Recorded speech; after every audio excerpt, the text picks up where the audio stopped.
Okay, good morning, everyone. So finally, we move to the last issue for the last reliability issue that we will introduce in this class, which is electrostatic discharge. And in brief, we just call this as ESD. So this ESD reliability is also another general reliability issue, especially related to this effect that's coming from the triple electricity. In Mandarin, we call the 摩擦放电. So it's happening pretty nature in our daily life, especially if you are in the dry region during the winter time, in the dry weather during the winter time, or also in the some high altitude region, like in the US and Europe, or even close to the north. Then you are easy to have this electro discharge. When you touch some of the metal, then you will start to feel a little bit electricity shock, which is due to this ESD event. And this ESD event is considered as one of the major cause for the reliability issue. And especially this ESD issue is getting more and more challenging when we try to have this scaling device. If you have this scaling device, and then our operation voltage is reduced, that means also the voltage that this device can tolerance is also reduced, and in the end that will also cause a serious challenge for this electrostatic discharge ESD. So in this the chapter we will talk about the fundamental for this reason why we cause the ESD, and also we will talk about some basic about the prevention. How do we prevent this ESD? And in the end, a little bit circuit and system level that how we do the ESD protections. So first of all, just try to give you the overview of what we'll be expecting learning from this chapter. So after this lecture, you should be able for sure that we need to understand what is ESD fundamentals and how static charge is generated and how an ESD event occurs. So that's a very crucial related to why there's an ESD event. The idea behind is also not that complicated, just because you have the charge transfer. So once you have this triple electricity event, you suddenly connect one kind of component, you like separate immediately, then you have this electrostatic shock, and then it's due to this separate of this charge event, and then that will cause this ESD. And also this ESD event, because of this ESD event, sometimes can be as a voltage as high as a few thousand volts. So that will cause a dielectric failure, thermal damage, latch up. That's the main fundamental effects coming from the ESD. In anyhow, this is kind of like the killing reliability issue, because once there's ESD issues happen, if you don't have a well protection inside your component, inside your circuit, then that will be immediately kill your device.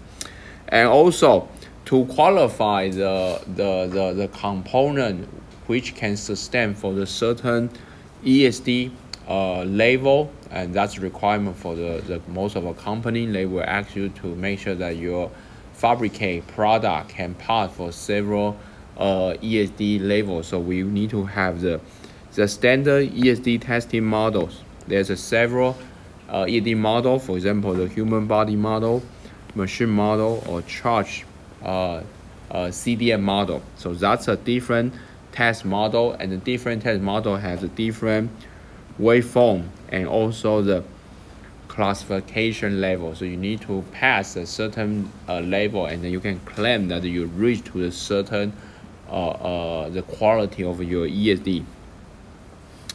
And also we also have to analyze the ESD testing, because of one of the key part for ESD is not only to understand how the fundamental ESD can happen, what would be the ESD standard model, and what would be the testing model, but also will be very important to understand that how do we testing for ESD. And then one of the most popular methodology we use this here is the transmission line post TLP. So TLP is a very useful and widely often used to look at the ESD stability. And also, the last one is that we will introduce some of the basic ESD protection strategies. So since we from this chapter we will talk about the ESD event, which is suddenly there's a high voltage, high current will go through your main component. So then the protection strategy is a very simple idea that we just place additional component next to your main component, and we hope that there's an ESD event, and this additional protection component can help to protect and then can make sure that the current will go through this protectional device and will not go through your main component. So there's several common on-chip protection device. For example, the dial. Yes, the dial is also very simple, but it's very useful that can have this very good ESD protection. But we also have this what we call the GG-NMOS. The GG-NMOS is called the ground gate NMOS.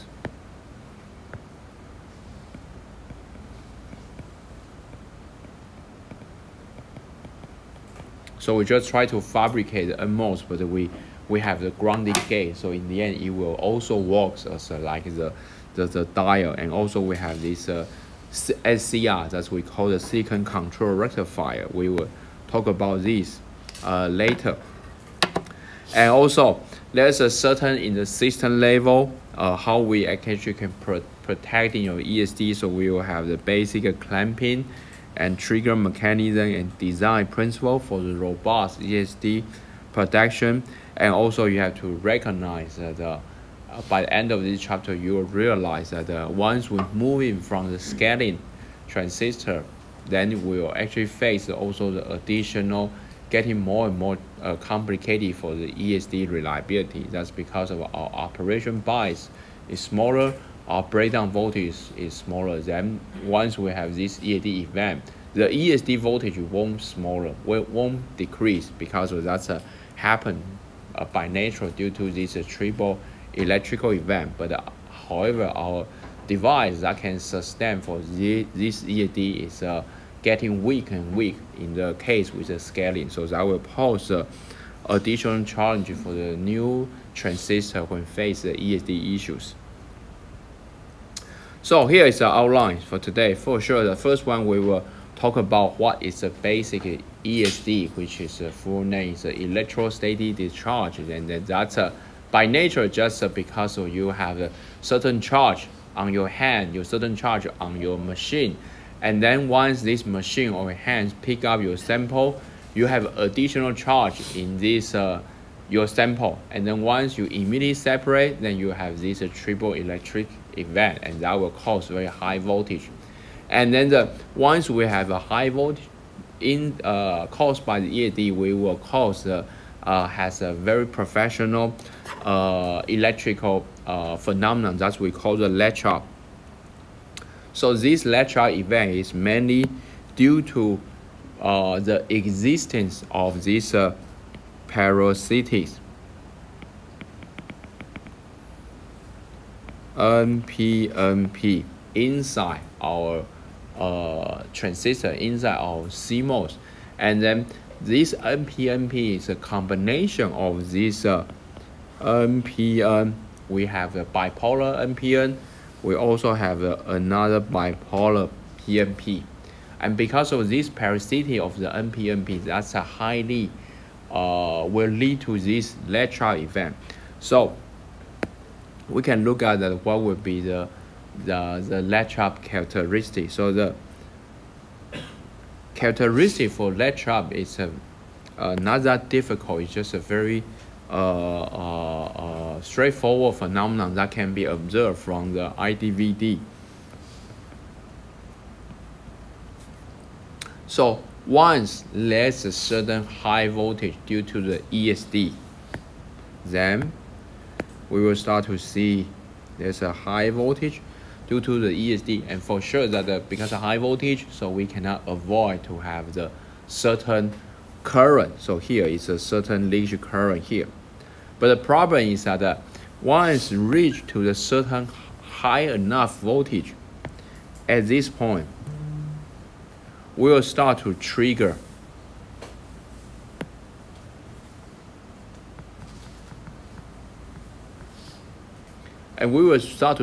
this parasitic NPNP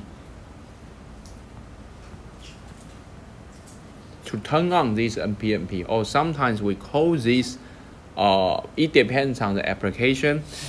When we talk about the ESD, because we consider it's that unwanted issues, so we call this as a parasitic NPNP. But if you talk to the people working in the power semiconductor device, they will call this as another name. We call as a silicon control rectifier.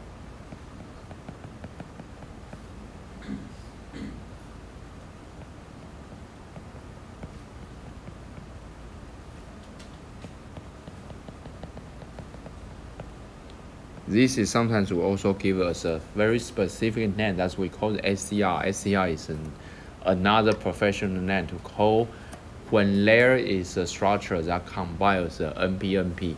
So once we have a high voltage event happening, we will start to trigger NPNP, or what we call this SCR. Then suddenly this NPNP will be able to turn on. So once turned on, we will see this typical characteristic like here. This is how we call as a snapback. So this is a phenomenon that we call the latch up. So first of all, in the beginning we operated, but this is an unwanted high voltage that caused by the ESD event. And this unwanted high voltage will trigger this SCR, and finally to turn on this parasitic NPNP, and then we will start to see this high current will be happening in our semiconductor, in our component. That's what we call the snapback. This is called the snapback. But overall, this issue is what we call as a latch up.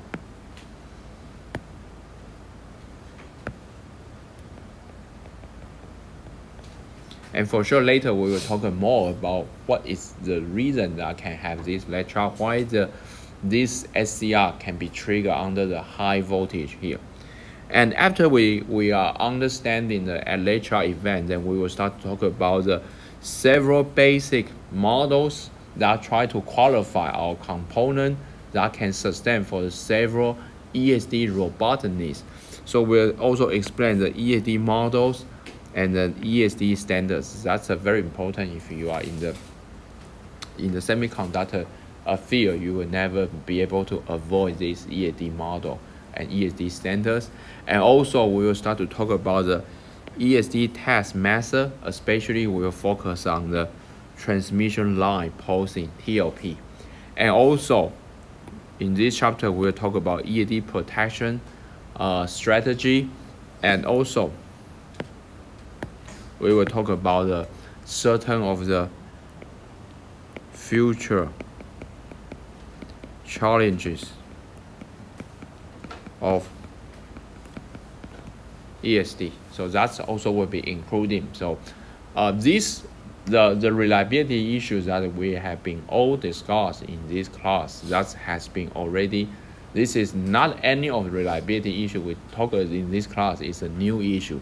These are all the issues that has been exploding for more than 1 decade.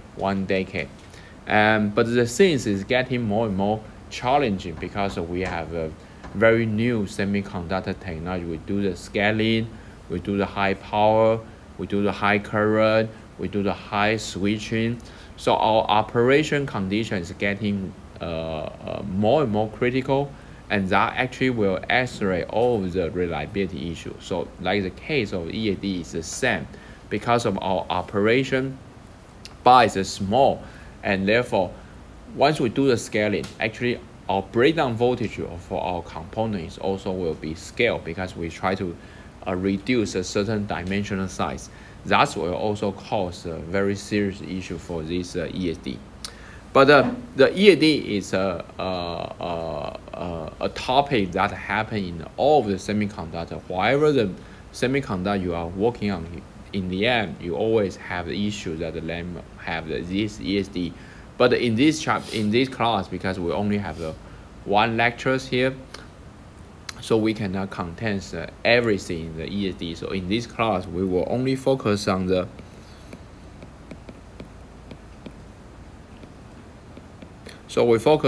basics of the ESD.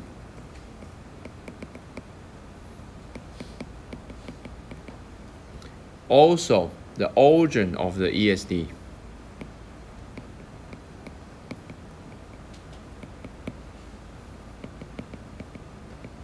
Especially in the device level.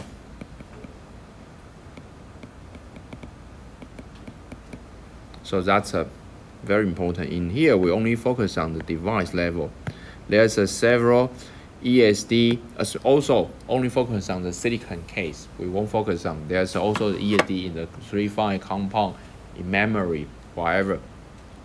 But we only focus on silicon, we also focus on device because the device level, that's already enough for everyone. And then lots of people will start to talk about system level, circuit level. They have a system level solution, circuit level solution. That's also is in the end to try to improve the ESD robustness.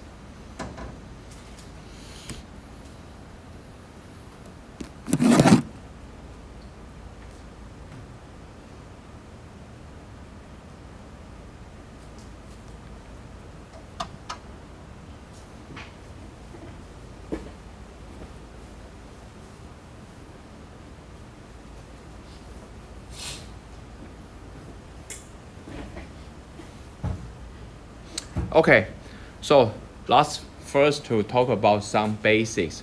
What is exactly the electrostatic discharge? So this is an event, it's a discharge. You know what does discharge mean? Discharge means that you have a certain charge, like the release and relax, and then that will have this kind of what we call discharge event. And this discharge event is due to a very natural phenomenon, which is triple electrically generation charges. So as you see here in the right hand side, this is a schematic. Once you have your hands put on your component, put on your PCB, and suddenly you remove it, then you already have this discharge event because there's already the charge on your hands, and then also there's a charge on the PCB and all components. So once you separate, then you will have this discharge event. So this discharge event can cause extremely high current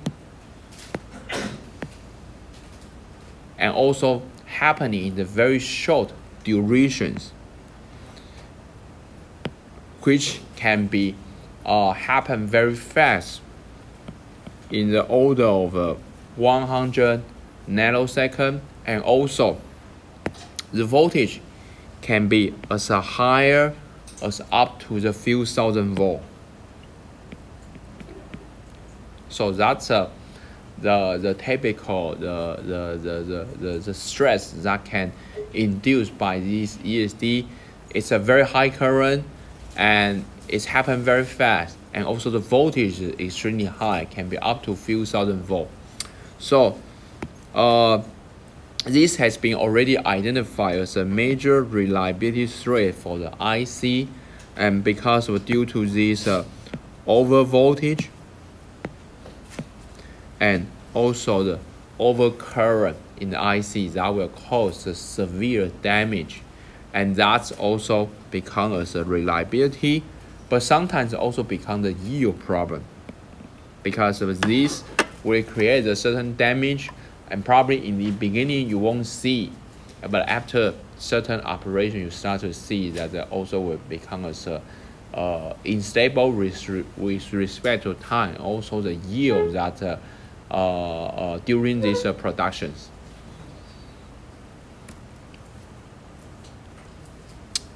So ESD is a current event that completes under less than 200 nanosecond and with a rising time between 200 picosecond to the 10 nanosecond. And also, sometimes we also call this as a electrostatic overstress, EOS or ESD, has been a predominant value can cause all products and also the old technology here. So as you see that this is another right hand side, is another schematic. Once you have your hands, your finger touch on a component and then separately, then you start to have this discharging. And this discharging will cause these ESD issues here. And so there will be the two ways that are possibly to avoid the ESD. One is prevention. So we want to avoid to build up the static charge. So that's a prevention. And also the protections. We will place a certain additional protection circuit on chip to protect the inner circuit against ESD. For that's also in the circuit level and system level consideration. Put the additional small circuit that can help us to protect the ESD.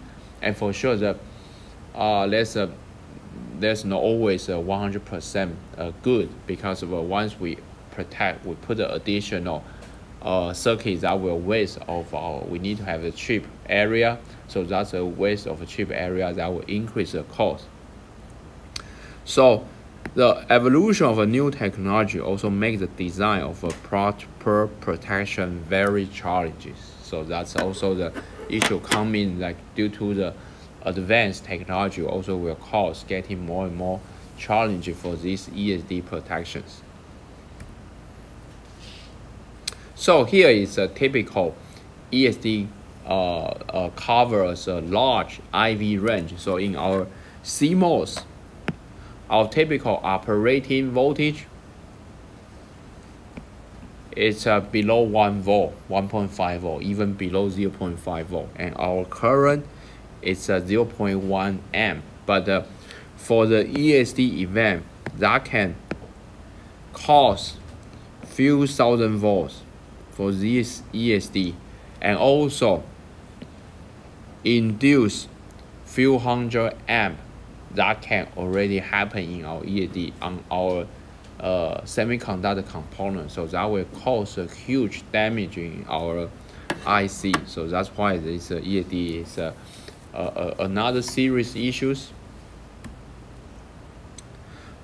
But if you look at the fundamental of ESD, it's not that difficult to understand. It's just basically the capacitance. You know that the in any material, actually you can always form as the charge due to this capacitance. So the charge accumulated in any material, and once you have this is because of you imagine that this is a two parallel plate, and then one is your fingers. So you have a charge here, and you separate, and once you separate, you will form as a capacitance here. Capacitance with the distance, that means you have this charge accumulated. So that's a fundamental reason why there's ESD issues. So the charge induced depends on the position of material in the triple electric series. So that's also highly depends on the material, but that's pretty consistent with a life experience during the winter time. When you touch and separate several material, not every material will cause this triple electric discharge, triple electric shock event, because some material has, some material will not. So here is an example. Any material can accumulate additional number of charge, especially during frictions and also the subsequent separations. And this will because due to the transfer electron from the atoms to the surface. So that's because, well, after you have a friction and subsequent separation from your fingertip to a certain material, you start to have this discharge event here. And this also highly depends on the environment that we are living with. For example, in the region, this is a different relative humidity.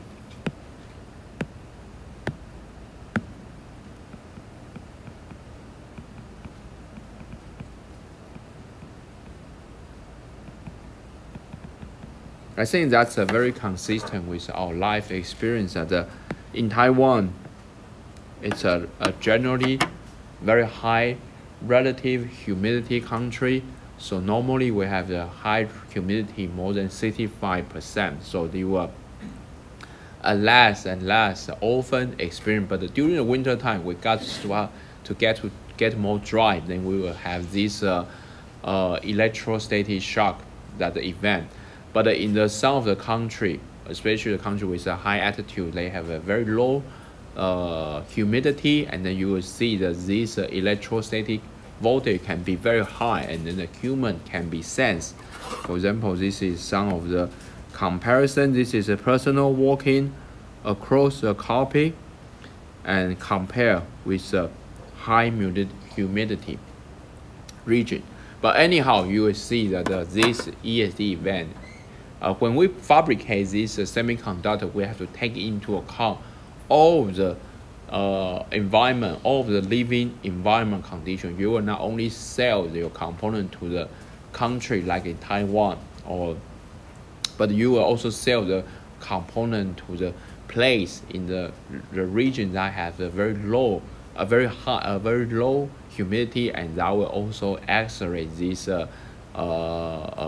triple electricity friction event.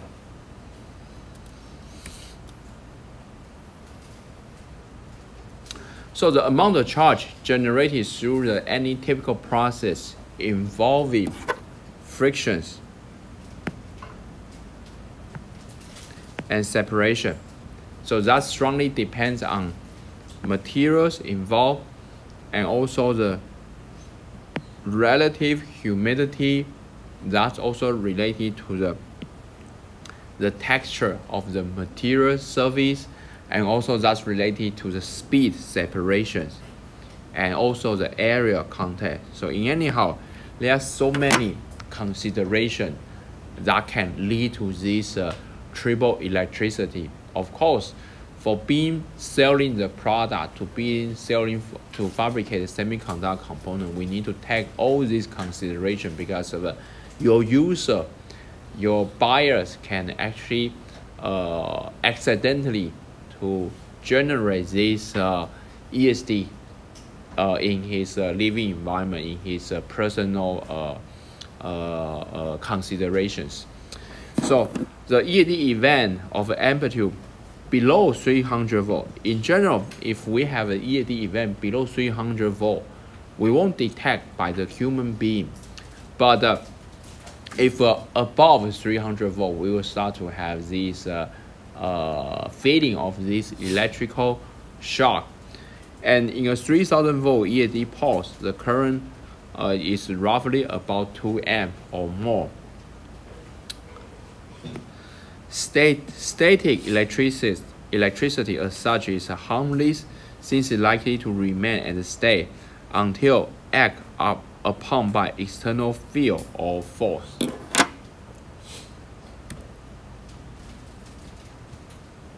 So here is some of more information related to this triple electric series. So you will see that this is highly depends on the position of the material. In the triple electric series, so we have a more positive. In the one side, we have a more negative. If you have you have a different materials. So now let's look at what would be the values that can induce by by ESD. So we have to first to also come back to look at the typical latch up characteristic. So as we already mentioned, that the main reason that will cause this ESD can damage our component is because we have this latch up event, and this latch up event is happen because suddenly there's a over electrostatic stress, which is a high voltage. So suddenly there's a high voltage that can be stress in your semiconductor component. So this high voltage here, this is because due to the ESD.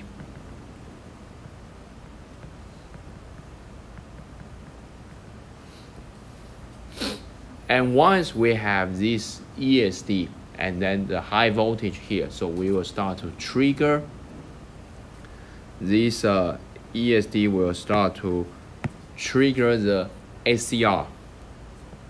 So the turn on of this ACR or PNP can be triggered,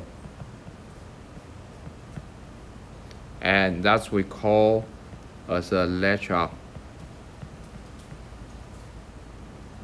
And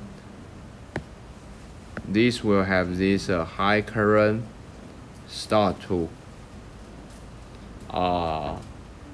go through in your semiconductor component here, and therefore we can start to identify this is how we call as a snapback. And once our component will be start to have this high current,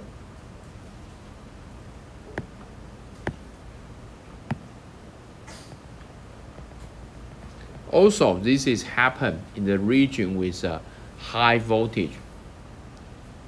So this high transient current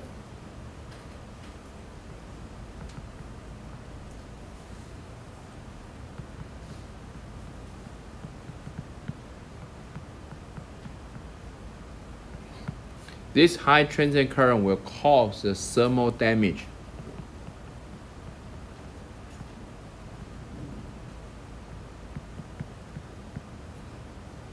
So therefore, the first issues that the ESD can induce is thermal damage.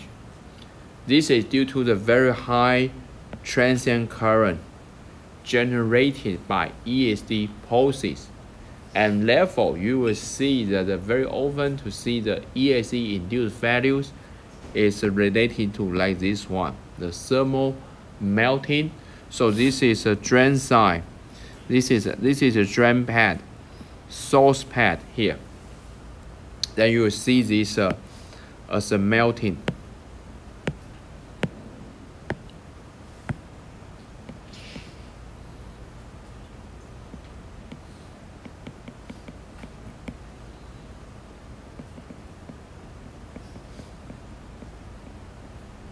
This is a melting in the metal pad, so that's due to the thermal melting issue because of this high transient current generated by this ESD pulse here. And another issue is also related to the dielectric.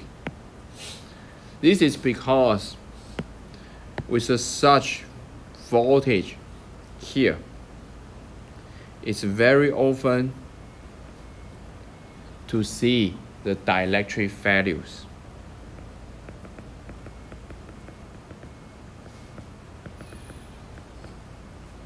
That's because of a high electric field in the end cause the dielectric breakdown. This is already the last topic that we will talk about ESD. In the first topic, we talk about the BTI. In the second topic, we talk about the dielectric breakdown, TDB. In the last one, then you will see that also the ESD will cause this dielectric breakdown. So then you can start to realize that in most of the reliability issues, no matter what kind of the technology you are working on, dielectric is always the most weak the region that can have a lot of reliability issue. So we have this trapping, we have this time-dependent dielectric breakdown. We also have this ESD. So ESD that can also cause this dielectric. So many of the reliability issues is always related to how to further enhance our dielectric strength, how to avoid the trapping, how to avoid the high electric field happening in our dielectric. That's lots of the people is trying still working on and this right now. So you see the left hand side, this is a breakdown of the gate arc. So the breakdown of gate arc, then we will see that's due to the ESD induced values here. So here's some more pictures. This is a gate arc damage. This is a metal damage. This is interface damage here. So these are all related to the ESD induced values.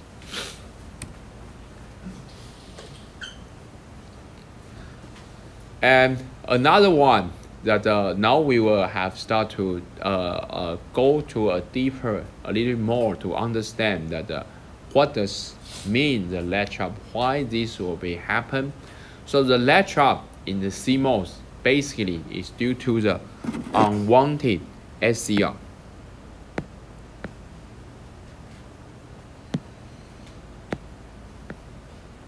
Due to parasitic transistor. Why we say the unwanted? Because of SCR.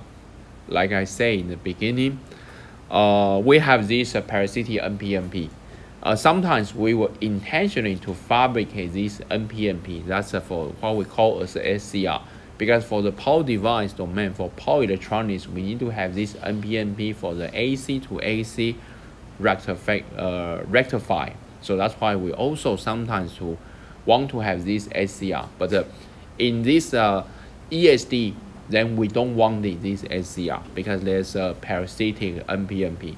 So here is a traditional CMOS. So as you already knew that the CMOS is a combination of the two, which we have the PMOS, we have a NMOS, and then we have a V in, V out, and so the combination of the PMOS and NMOS, that's we call as a CMOS. And then this is a device schematic for this CMOS, which this one is our PMOS, and this one is our NMOS.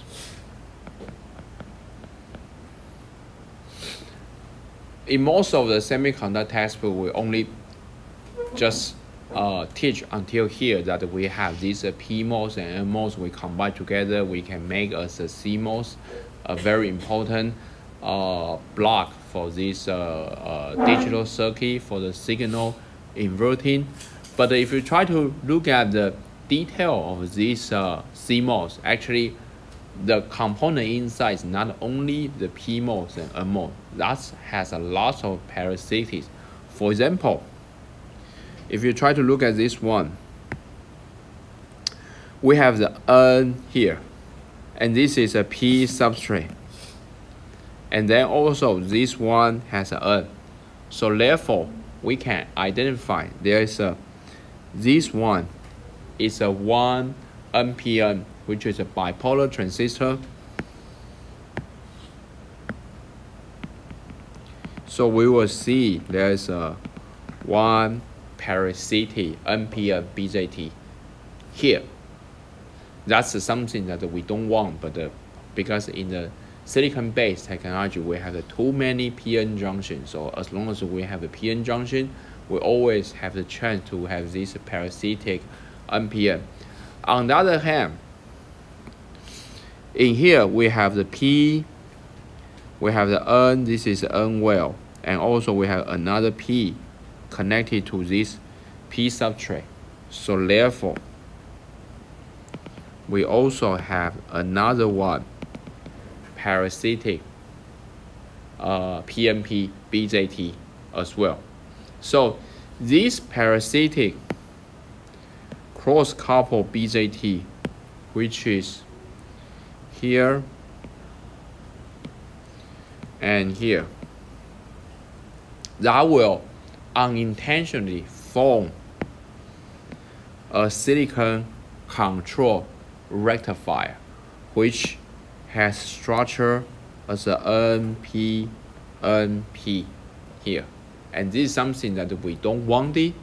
So once we have this NP junction, this is a equilibrium circuit for this parasitic BJT as shown here.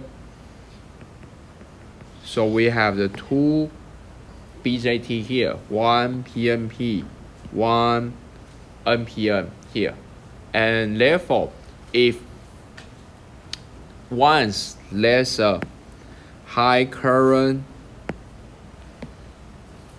if a latch means that we start to have the high voltage. So once we have very high voltage happening, so this is a VDD, which is our between, once we have this high voltage event happening, we start to have this latch event. So if there's a latch event, we will have see this very high current will go through from VDD and VSS. So there will be the high current between VDD and VSS, which is this one, with this latch up happening.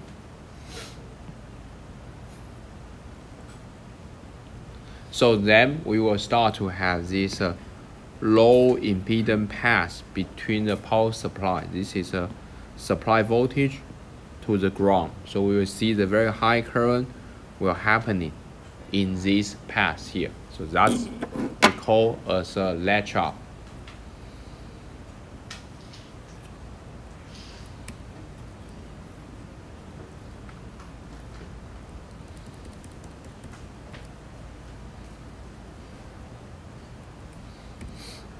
To further understand the NPNP, how this NPNP works and how this SCR working, so I will use a slide that's coming from the power semiconductor. In the power semiconductor, we actually have the name, very specific name for this SCR that we call as a thyristor.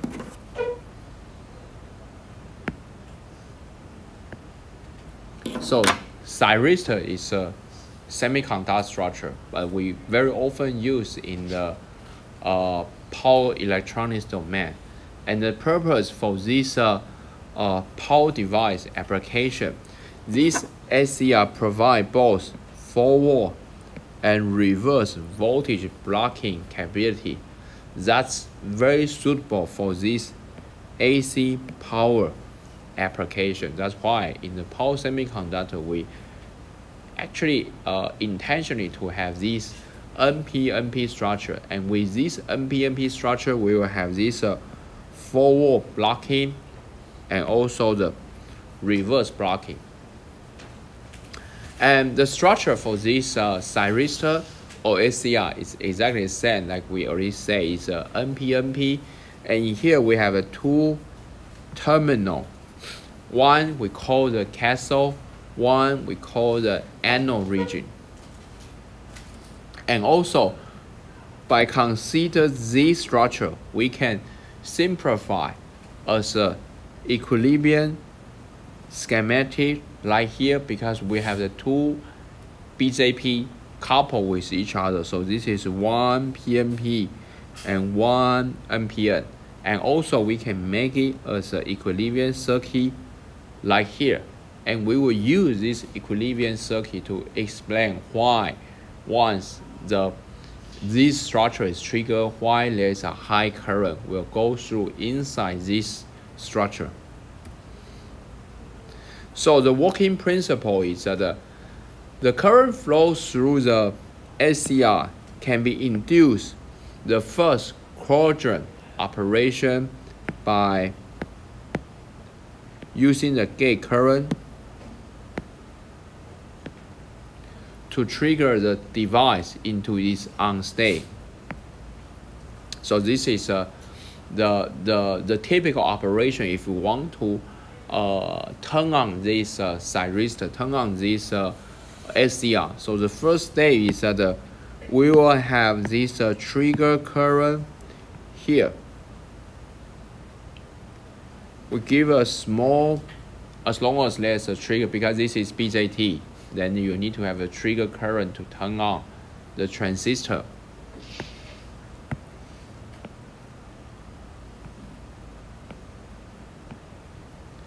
And the gate current will forward bias. This current will forward bias this NPN transistor. So the gate current forward bias the N plus cathode P base junction to initiate the injection of an electron here. So once we have the trigger current here, this current will come to inside with a step 2 to trigger this NPN, and this the injecting electron trigger a positive feedback mechanism that can produced by these two coupled bipolar transistor with SCR structure here. So the first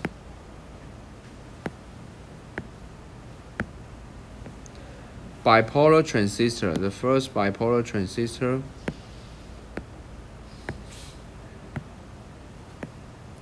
is NPN transistor.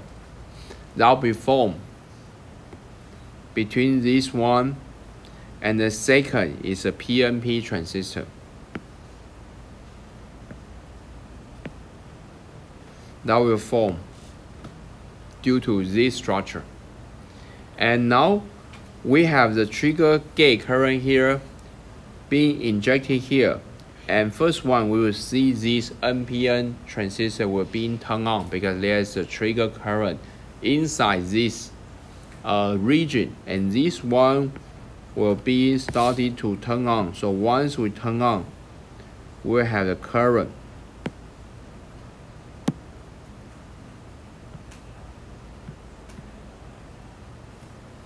The NPN will start it. Once we have the NPN bipolar is being turned on, we have the current component of the 3. And this current component 3 will become the trigger current for this PNP. So therefore, this PNP will be turned on again.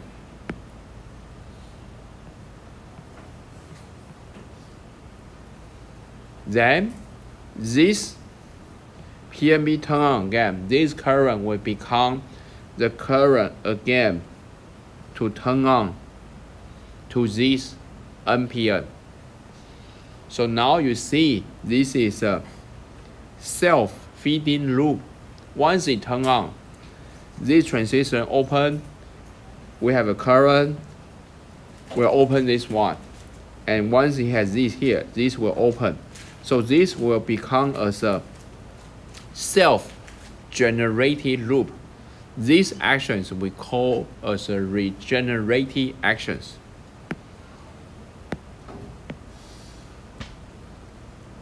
Which means once the current flow is initiated through a transistor, they can provide the base driving current for each one.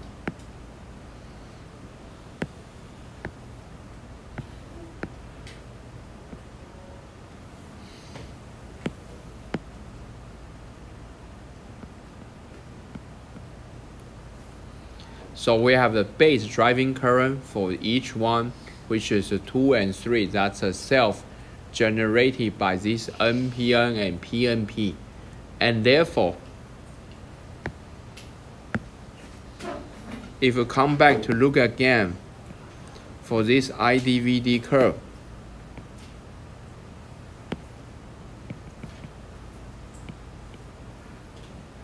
suddenly, initially, we need to have a one trigger. So this is a, at this point we have a trigger happening here. And but this trigger will turn on one NPN and also will turn on another NPN at the meantime. So therefore, the high current can start to be generated, and the current can continue to generate higher and higher again, cannot stop, because of this is a self-feeding loop. This is a loop that they can sustain by themselves, and therefore the reason why has a high current, because of these regenerative actions.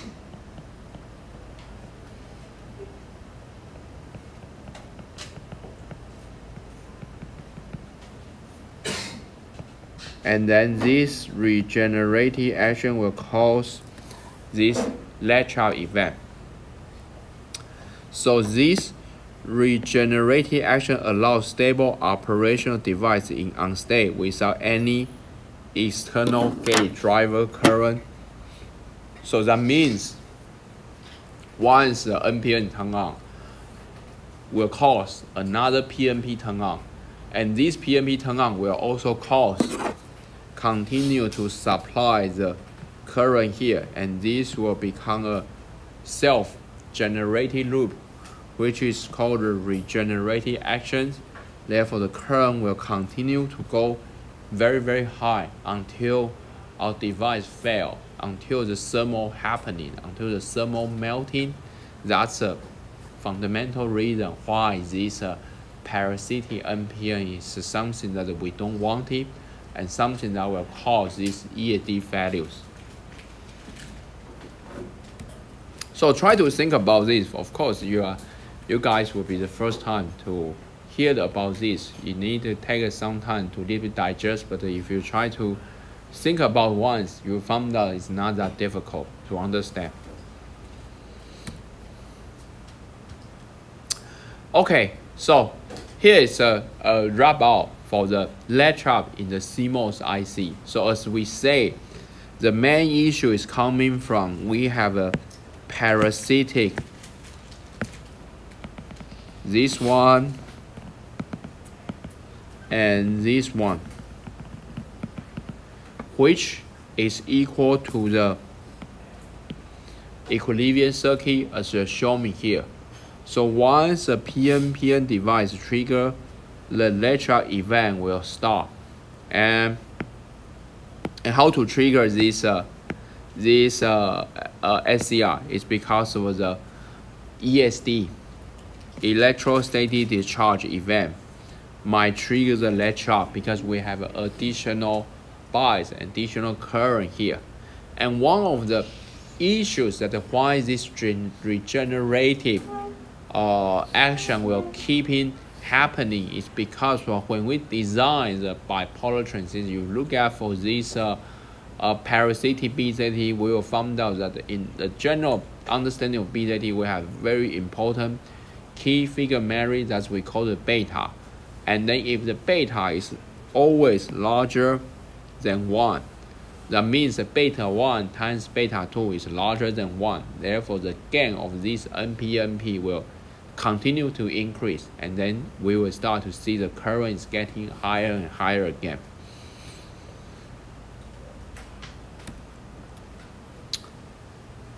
So to turn on one BJT enough to try to turn on the other one, we need to have the two different scenario. One is to VPNP is larger enough. So this VPNP is here. If the VPNP is larger enough, then we can start to trigger this parasitic BJT.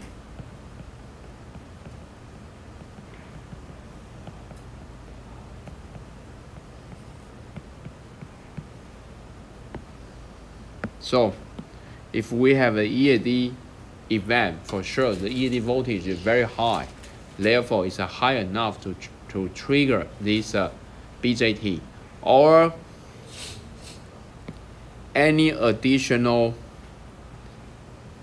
leakage current can also trigger as well, because of this is an additional current trigger to turn on the one BJT. And also it's very important, this is a typical current versus a voltage. So the first one is that if we have enough voltage or we have a certain leakage current, that will trigger, and then we will start to have this lead trap event. But the lead trap event still need to be sustained, and then that's only will be happen when our bias and the current will still larger than this holding condition, which is this one.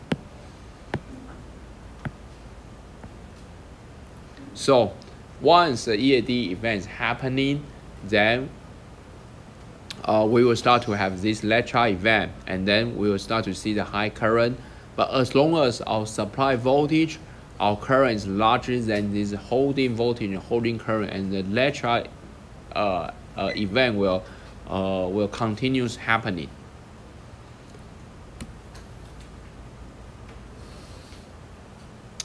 So here is some more concept related to this lead trap in the ACR. So first one, as we say, the VPNPN must have to exceed this sustained voltage, and also the injection of a current by the triggering device, that we call the gate trigger. From the above consideration, the lead trap requires the following component. The first one is a 4-layer ACR, 4-layer NPNP, and also we need to have this current injector and a stimulus voltage. We need to have this sudden high voltage and also the current injected here. But if we want to avoid this lead trap, for sure you just think about in the reverse condition that we have to make sure that our VPNPM is smaller than this VS, right? So if we can have this voltage that's smaller than VS, then we won't have this lead trap event. And once the lead trap, the PNPN structure has a lead trap, the large current required by the above IV characteristic must be provided externally to sustain the lead trap. So if we want to remove the lead trap, the current must be reduced below this holding current. So if we can reduce the holding current, that can also stop the lead trap event. So the summary here, if you right now you try to design a device that can avoid this ESD, first one, we need to make sure that to prevent our operation voltage should below our trigger voltage, right? Because beyond the trigger, then you start to turn on this PNPN. So if we can make sure that we can design this trigger as larger enough, then we can avoid the prevent. Or once the lead trap is happening, if our bias condition can below this holding condition, the VH or IH, then we can prevent these lead trap issues.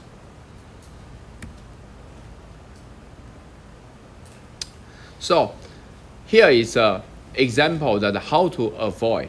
For sure that as we already say that the reason why has these regenerative actions, This is because of we have this parasitic BZT, and then the BZT has a current gain beta.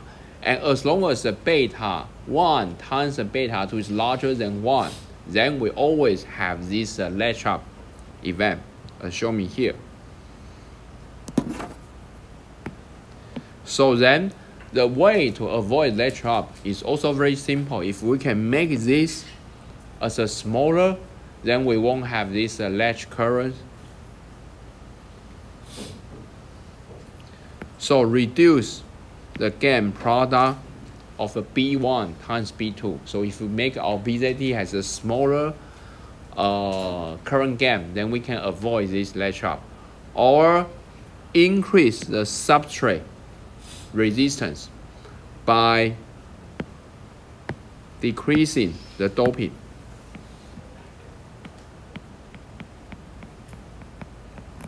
Concentration. Why we increase substrate resistance can also help. It's also very simple. If you look back to the previous analysis here, in this analysis we already say that if we can, there's a substrate resistance here. Also, we have a substrate resistance here. So if we can reduce the doping concentration, that means our R sub is increased. Then R sub increase, that means your current goes through to trigger this PN, NPN will be decreased as well, right? So then we can start to avoid this latch out event if we increase our substrate resistance. So that's why mentioned here that the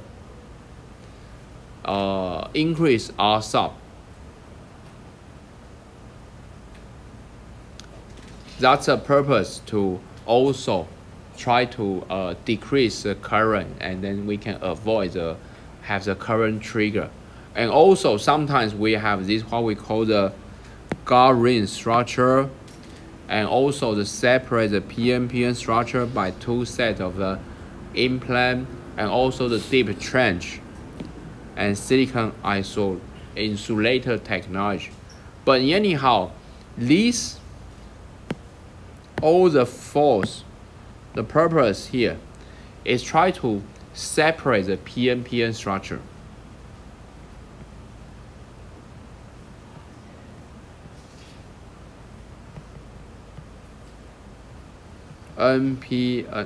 Separate the PN.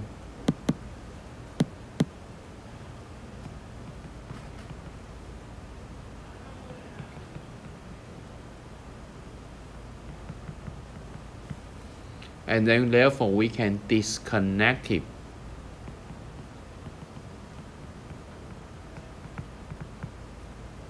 These two couple BZTs. So the idea is very simple. Like I say here, we have the parasitic BZT here. We have parasitic BZT here. If we do the trench or isolation, these BZT are not able to be connected with each other, then we can avoid this latch up. And similarly, by placing the guard ring, also by using several implant or increase the resistance, that's overall try to avoid the characteristic of these two BZTs that are able to connect with each other.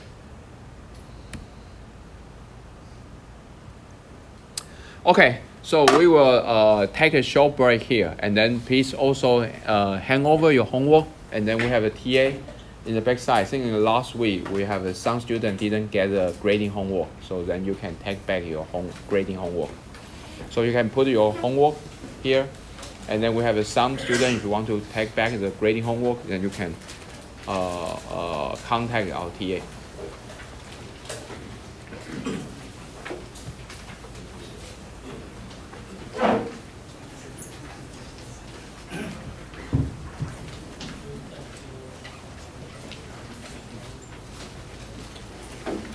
第四个、第三次来的。前请假，后来所办说要请你补签这个，好像申请一些东西要啊，我签哪边？签这个。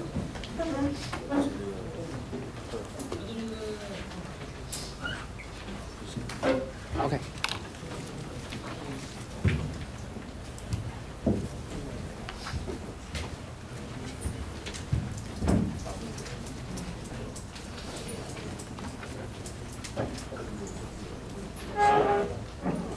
去借会议的时候，我发现我们没有见到明天。为什么？因为就是他是每个月初会对对，所以我跟他借11月的时刻。对。我刚刚发现12月日期在改，然后我才。可是他没有人写了吗？应该说我上个月看的时候，可能我太早到了，他还没有加上去新的，然后他刚好11月下面叠的是去年，对，我就以为是有人写上去，对，但那个时候那个日期是去年，对，刚刚看才发现那应该是之后然后再加上去，所以我们现在借不到明天吗？因为他是借，因为那个林达老师是我借一个9点4点，就到10点是不是？就到4点，好，那之后嘞，该不会每周被他借走？没有，就只有明天。那你有写下一半的吗？第3次作业还有一半，对，最多写了，就只有我刚发现只有明天。他还没来。卡掉。哦。其他会议室可以借。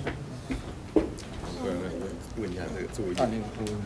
因为他说他觉得提议有就是是不是可以解释成，就是因为我原本老师的这个题目应该是说，我在过了1000小时之后，这个元件 fail 的几，就是这 fail 的几率是多少？那我这个说will fail after 这个1,000 hours， 应该是不是也可以说成是我这个元件在就我这个元件在过了1000小时，过了1000小时后才死的这个。对。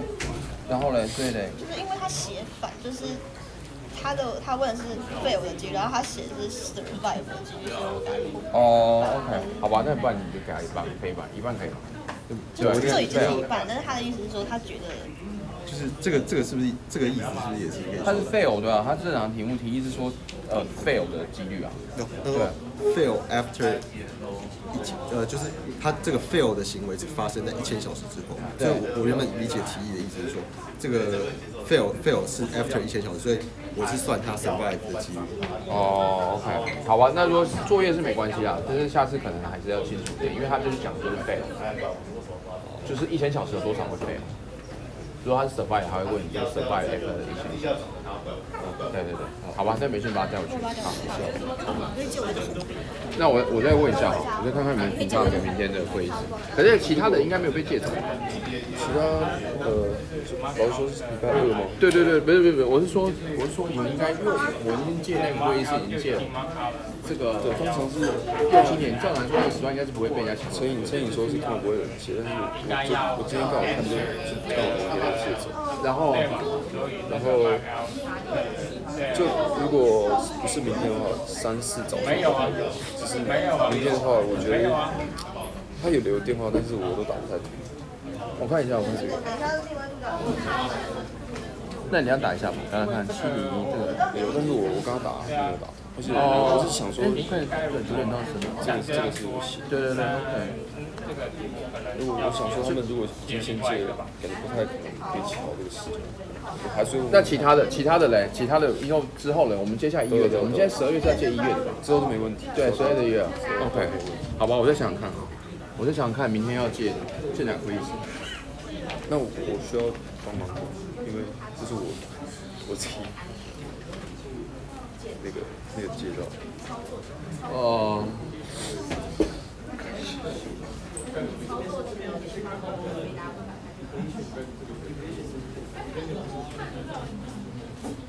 看一下我们其他会议室。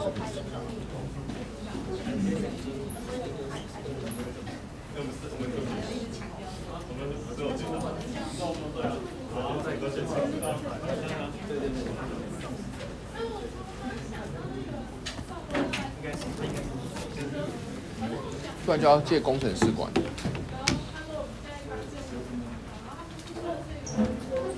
你们现在是每个礼拜什么时候去借？就是今天早上。都是我月初会很近。对，那你说是这是因为我们11月的时候没有接到12月的，就是因为没有看到。可能应该是我太早到了，那个然后小姐不在，然后她没有加新的上去，我自己误会，因为她刚好11月叠下面是刚好是去年12月。OK。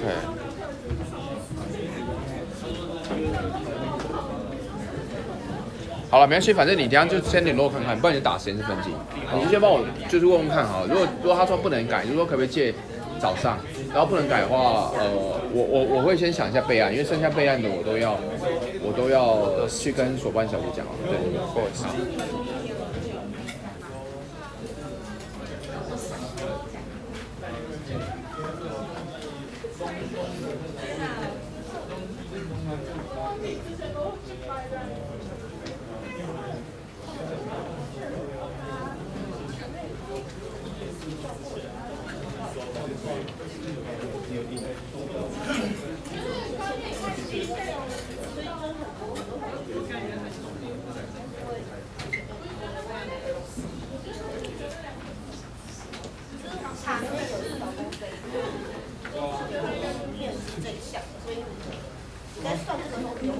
这个是安排。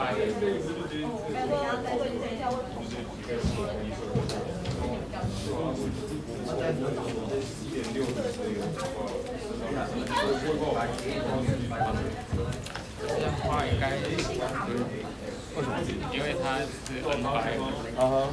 OK， 那你为什么画错？好，那你找谁问一下？好，谢谢。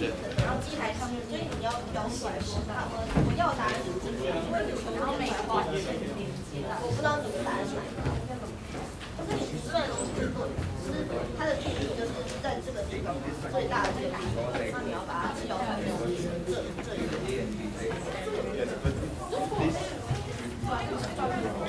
我想问一下，所以这一个算出来是然后它就会算出来一个是，不好意思，借我一下。我那个会考虑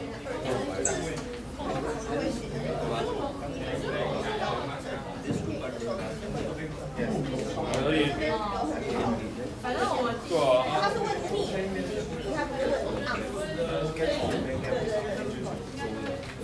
那你算是对的，所以你统一跟你算出地区。所以就是我要把它列出来的意思。好，这个是怎样标？这个你要问我，那应该是。好，我问他，他不是。他来了。作业1你没有拿到吗？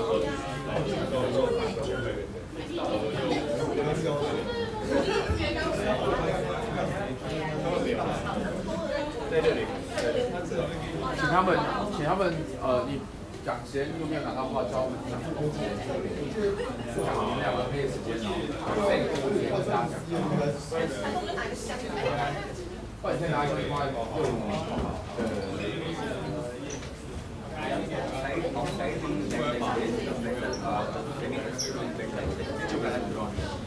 他说要0.1到1，要把它确定一个是做一个点的。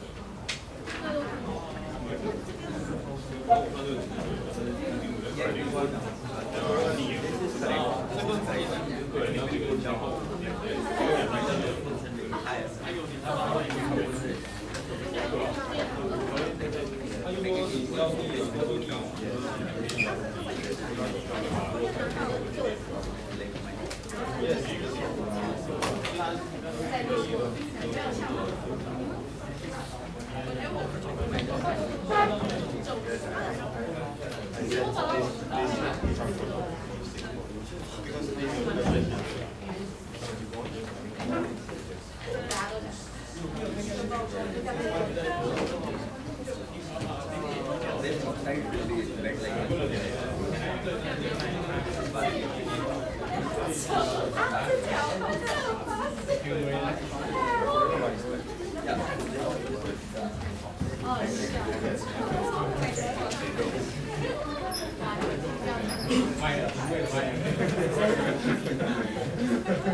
那第4次作业还有人没交吗？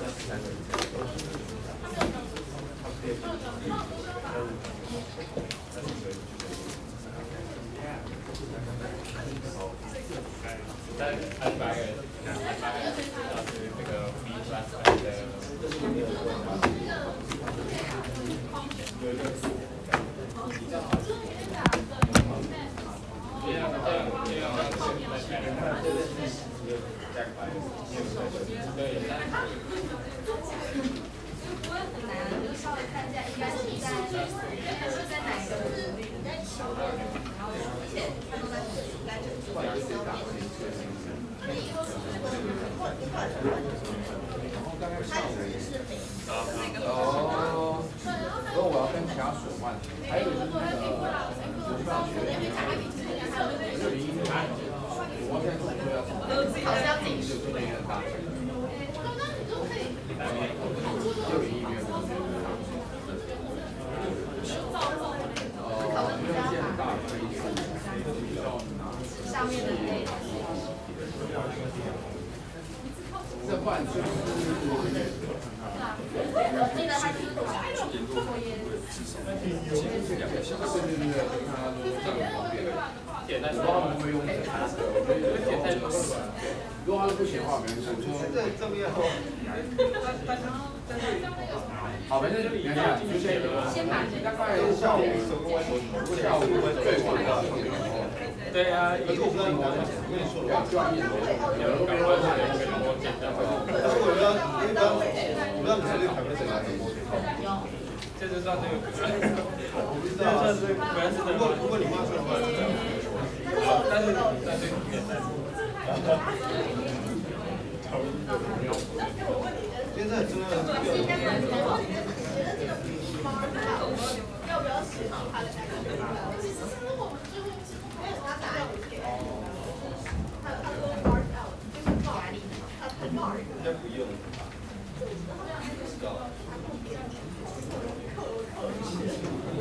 我问一下，我这样子是标准吗？因为我是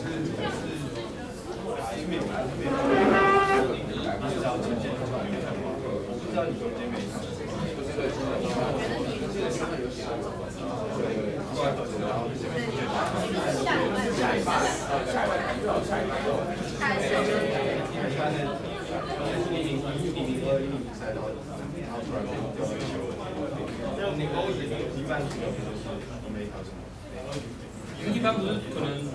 一般不是他可能会用的渐渐就是一个渐变图样子，像我这个是蓝色到黄色，但是这个渐变图样子也是起到头尾。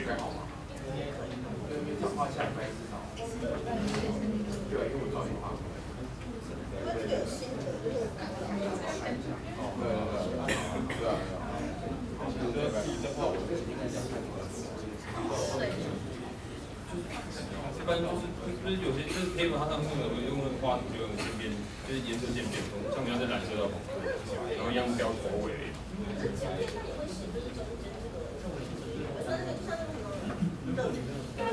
等高线，它中间不是也会是哪个色是？对。我觉得只有头尾会是，还是这是一个这个我不清楚，因为我只是印象过的 paper 看过类似这样的用法。对。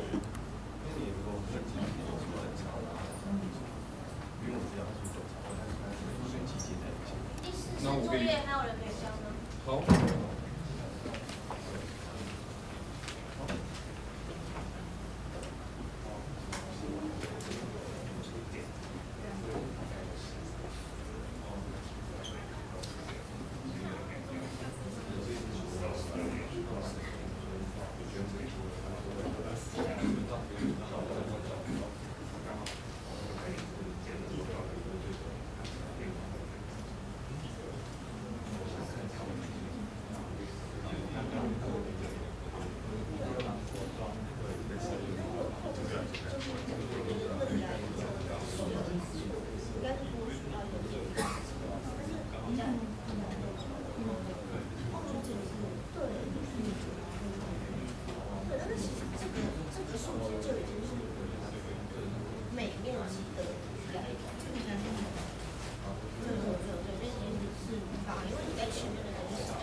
其实算出来这个就是已经是每平方公分的那个，但是看一下那个前面的东西，然后对，因为你最后画笔这个是写的是15公分，就是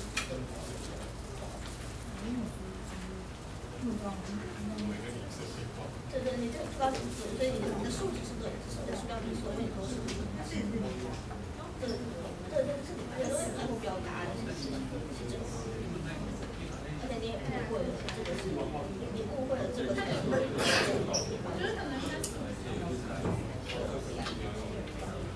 然后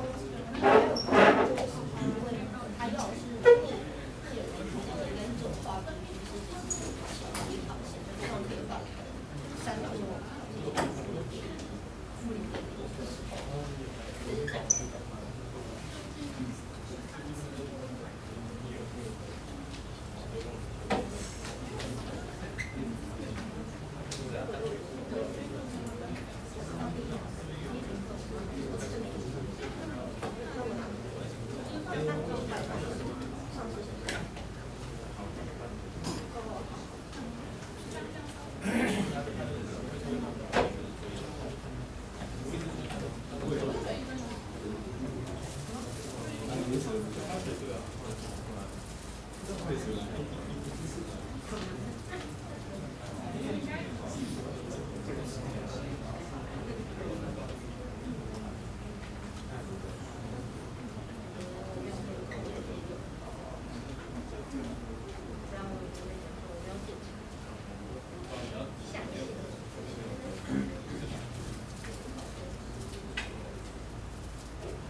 Okay, so we will start. So, since we have been already explained the basics and fundamental related to why the EAD can have this high current event and then cause values. So next is we need to understand what's the basic EAD test models, and that's related to the device level test. So we have a 3 standard testing model for ESD. So the first one is a HBM, that's we call the human body model.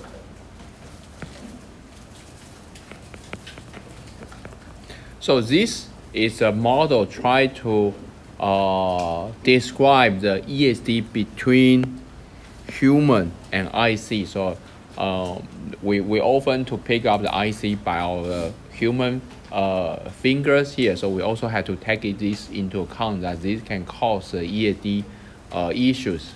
So this is the first one we call the human body model. And then in this schematic, we can see this device under the test. And then normally for our human, we have the capacitor around 100 picofarad, and we have the resistance of 1.5 k ohm here.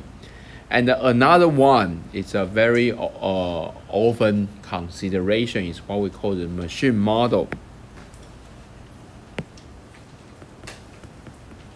So this is a model try to simulate a machine or metal tool discharge through a device to ground, because lots of our IC component will also be touched by the machine and metal during this production, and therefore we also have to take this into account as what we call as a machine model.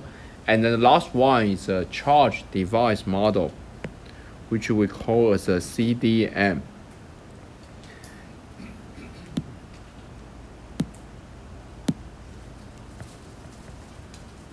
So in this model, the device itself has an electrostatic charge and discharge when in contact with a metallic surface here. So for example, so you have this device, and device itself already have the charge, and once being in contact with another equipment, metallic equipment, then we will start to have the discharge here. So that can cause the ESD event. Or we have this tweezer. If we have a tweezer touch on top of IC component, that can also cause the discharge as well. So that's we call to try to understand the ESD behavior under this scenario. That we have this charge device model. So in the case with a human body model, this is a HBM simulates the ESD event when a person charge either to a positive or negative potentials touches an IC that has another potentials here. So the testing setup is shown here. First one, because as already shown last slide, the human has around 100 picofarad here. So therefore, this testing can be divided by two stages. The first one is we have the voltage. We try to charge the capacitance, and then the second, the capacitance will discharge to our DUT device under the test here. And then the typical, there has several HBM standards has already have the well documents of military standards, EOS, ESD Association standards, and also the JEDEC standards. So the HBM classification level range from 250 volt to the 8000 volt, and then 100 picofarad capacitance charged to the high voltage and discharge over a 1500 ohm resistance into the IC product. And this RC value is try to approximate with the human body here. So first we apply the HBM with our targeting voltage 2000 volt or negative 2000 volt. We will use this one to first to charge our capacitance, then we'll start to discharge to our IC component. And it's important that when we test the ESD for this package, we will test every pin. So we have the pin-to-pin test. That's a pin-to-pin test. We test each pin, and then we will check this one between the reference, and then we'll stress one pin and grounding another pin, or sometimes grounding as a group.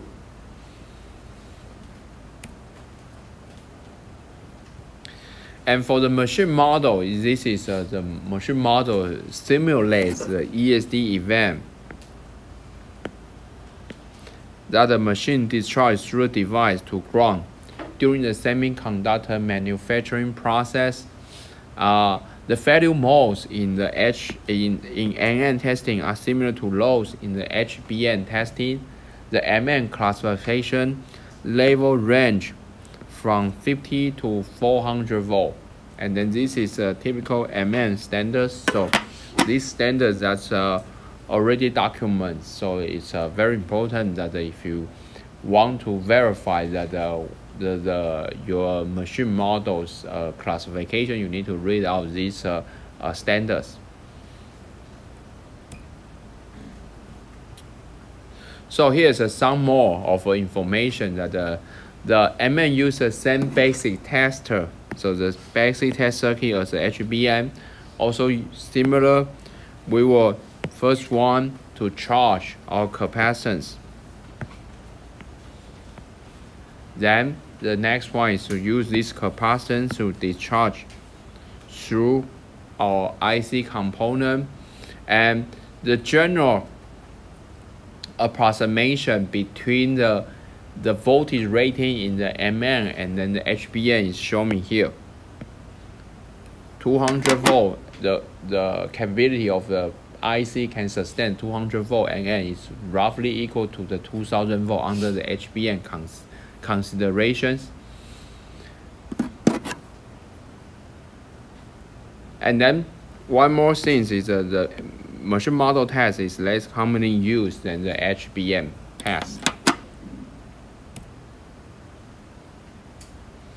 The last one is also very important one. Is the charge device model.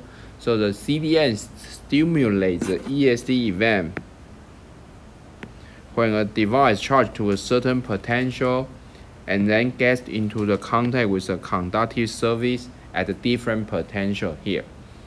And for example, in the automatic manufacturing line, which involves inadequate grounding or shielding for the IC device, so the CDM device classification level range from 2000 volt to the 1000 volt. In manufacturing environments such as a mechanical device handling, where device sliding down shifting tubes or test handlers that build up the charge that are subsequently discharged to ground. So that's why we have to take into account as this CDM model. When external grounding touches the DUT pin of the charge device, the storage charge will be discharged from the device to the outside, grounded here. And then also it's very important to realize this is CDM waveform. It's shown here. This is the discharge for the CDM waveform. And then one of the very important difference between the CDN and the HBM and NN is that the time here is very fast. It's below 1 nanosecond that already have the immediately discharge here, and also the current is very high with such a short duration, can be up to several amp here.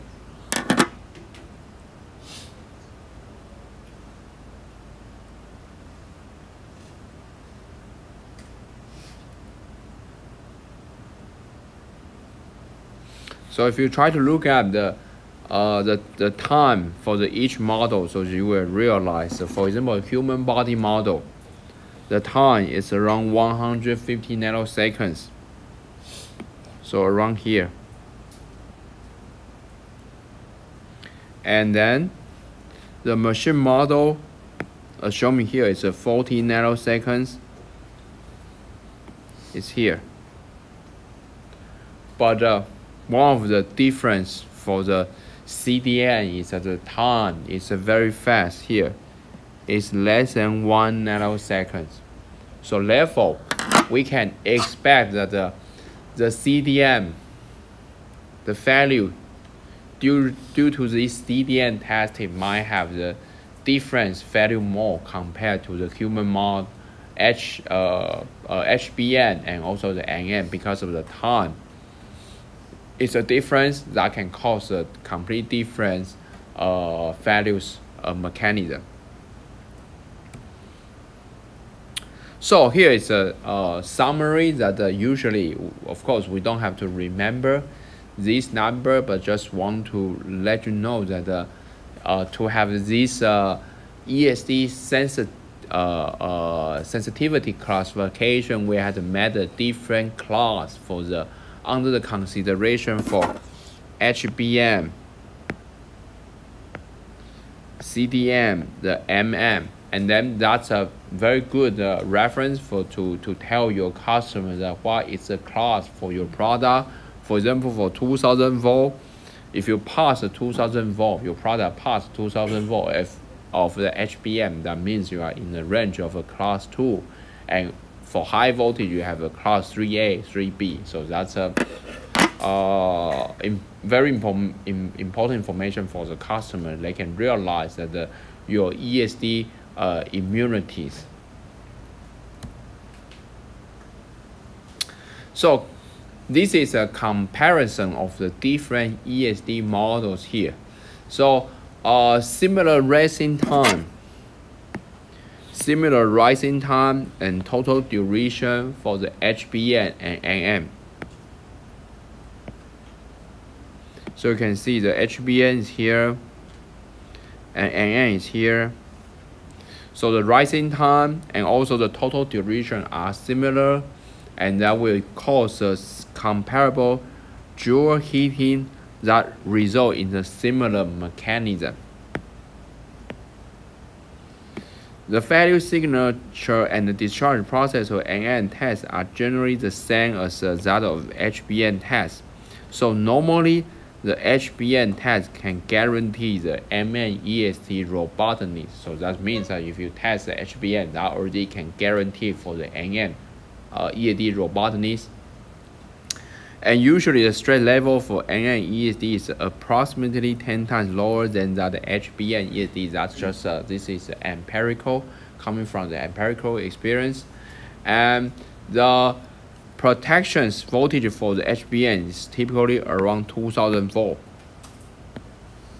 And then while the NM is for the 200 volt, but CDM is for the 500 volt.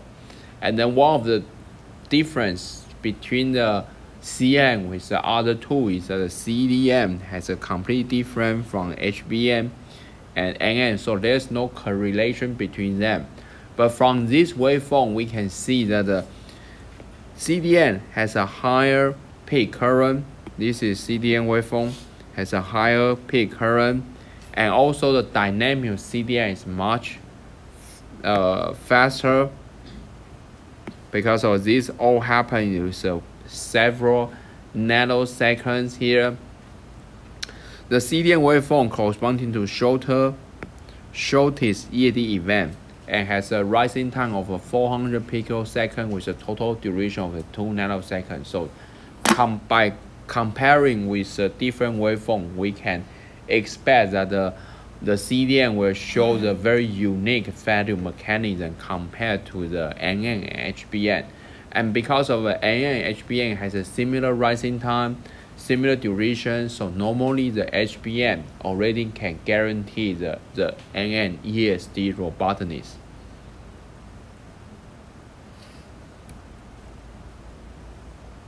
So here is some of the result coming from literature. These literature are pretty classic, but that's based on a little bit older generation of technology. So there's a dependency of a 7 to 12.5 between the HBM and the VNM. But the most important information is that in the new technology, we have to also try to verify the HBM and NM, the correlation between the HBM and NM. For every new generation semiconductor technology, we always have to do again to under these correlations. So here is several additional concepts for the system level ESD protection. So ESD issue is also happening not only in the component level, but also in the board level or circuit level here. So that therefore, normally this is our IC here, and then normally we will add several additional components to avoid the destruction for this by ESD. So the spatial, for example, spatial diodes here are added here, and then we have this ESD. This is internal protection inside the IC.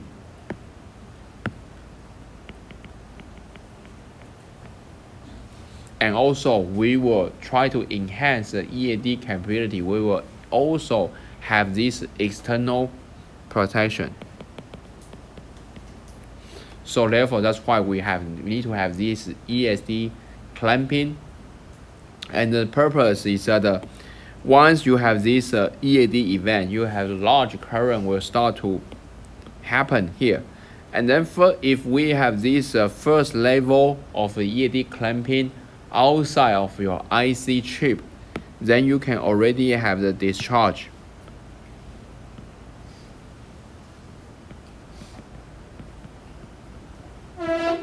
And therefore you can highly reduce amount of current here because of this discharge here.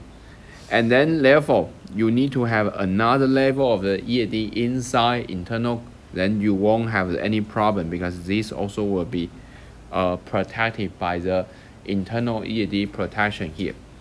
So in an optimized system, the large amount of the current is discharged first by the external ESD clamping, and only a small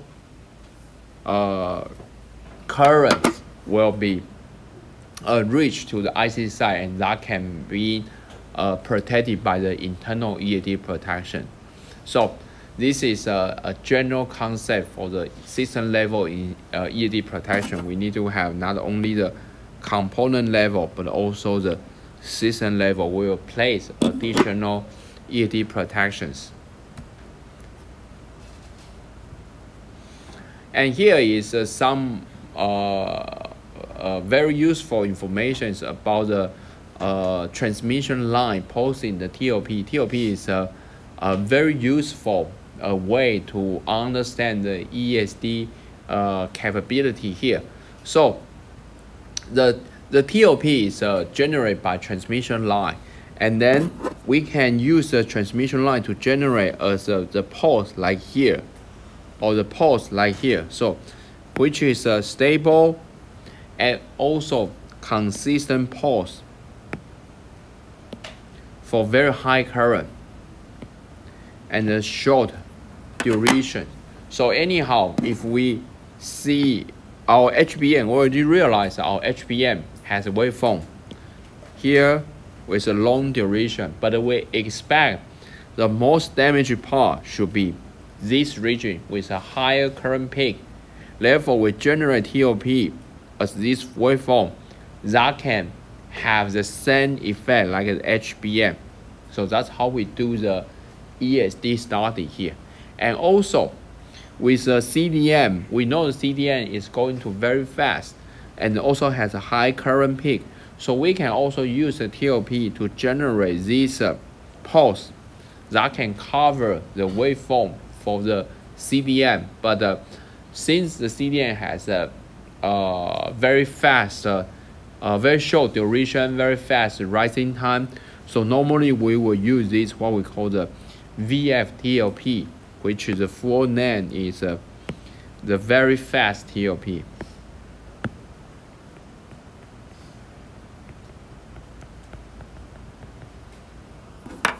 So that's the purpose why we have to introduce the TOP testing, because TOP testing is going to cover the range, the real waveform we will see during the HBM or CDM. So here is some more details on how we actually generate the transmission line pulsing. This is a purpose to, as already said, to generate stable, consistent pulse for very high current and short duration. And this is a testing setup. We have this transmission line here, and then we will go through this DUT here. So in here we won't go the details show me here, but the most important is that for each point here, we will use this one to generate. This is a small pulse, and each one of the pulse here, and this pulse can in the end can have this corresponding voltage versus current here. So this is a DUT, the trigger point, versus current in the DUT. And then we will start to see the I DUT versus the I leak. And then after a certain moment, we see the leakage current is increased.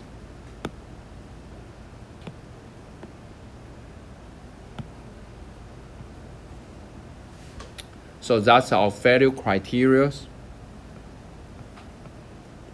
So that means that we start to have the after the DOP, we start to see the high current. So this is a device leakage current.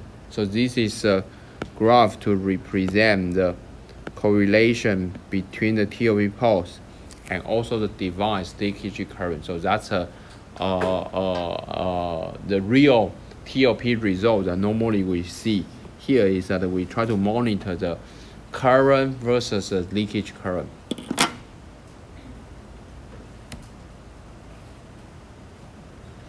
So unlike EAD waveform, the pulse from the transmission line are simple and easy to use because we just give us a very standard pulse, and therefore that's very useful to diagnose circuit or device operation under its application.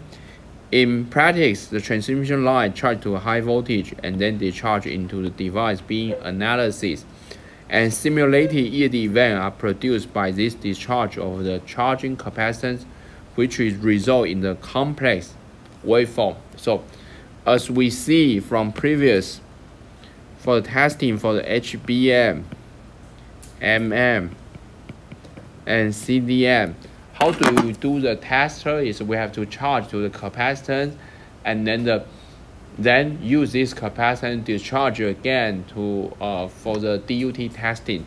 But the waveform is complicated, so sometimes not easy to diagnose the issue. So therefore the TOP provides us very useful because the pulse is relatively simple, and also the duration can be very short and current can be very high. And also the conclusion, because the TOP has been used in the last decade, so then nowadays people reach the consensus that the information using a TOP is compatible for loads to use a capacitance discharge of a ESD event. So that's why in lots of ESD study, we will mainly use this TOP as one of the main testing methods.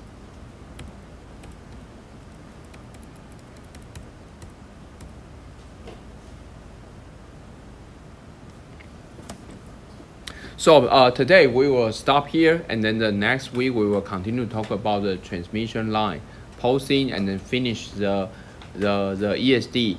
And then the next week we will have the presentation coming from the mass introduced values. And also next week we will talk a little bit more about our final exam. Okay, so then we will stop the today class and see you next week.